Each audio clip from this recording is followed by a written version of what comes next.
just that. So Horowitz is sending America a warning.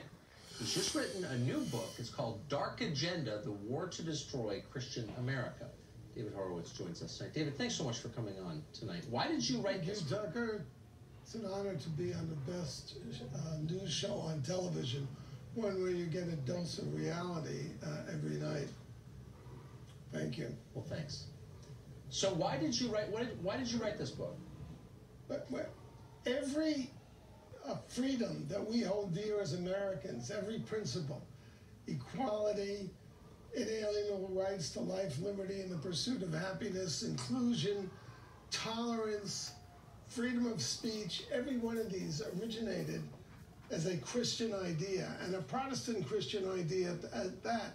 And that's because 98% of the people who created this country were Protestant Christians. Before the Protestant Reformation, you had to go through the Catholic Church and its priesthood to get into heaven. But the Reformers understood that churches and governments are institutions created by human beings and therefore subject to the corruption of human beings. And they came up with this brilliant and revolutionary idea of the priesthood of all believers. The idea being that each of us faces our Maker one-on-one without the intermediary of a church or a priesthood.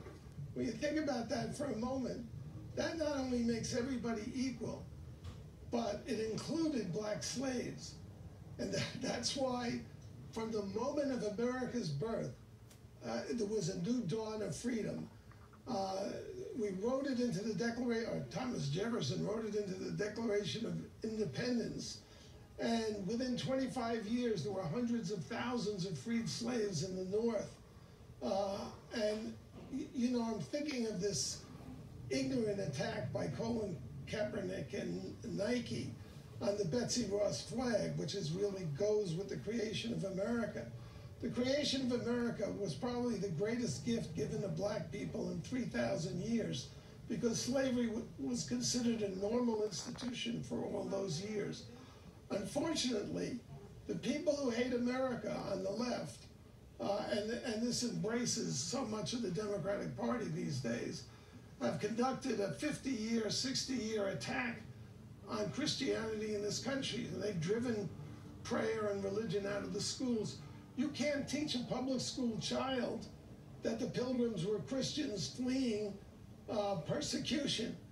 So Americans no longer know where their freedoms come from, and that's why, well, the Democratic Party now is, you know, on a full-scale march to eliminate a lot of the institutions that were there from the beginning, like the Electoral College. They want to do away with the Senate and so forth. That's because they don't understand where our freedoms come from or what their nature is. That was a remarkable summation. So that has led you, as a non-Christian, to want to defend America, at least acknowledge and explain America's Christian heritage. What kind of response have you gotten? I'm also an agnostic. But look, you can't have inalienable rights to liberty if there's no God, which is problematic for an agnostic. I'm not an atheist. That's another kind of faith. I just don't know. But what I realized is that you have to have respect for the idea of God and respect for people who believe in God in order to preserve these freedoms. Because if they come from government, you know, people like Maxine Waters, they're going to be taken away. So the very framework of our freedom is dependent on the Christian nature of this country, as is the fact that we're a secular republic. Why are we a secular republic?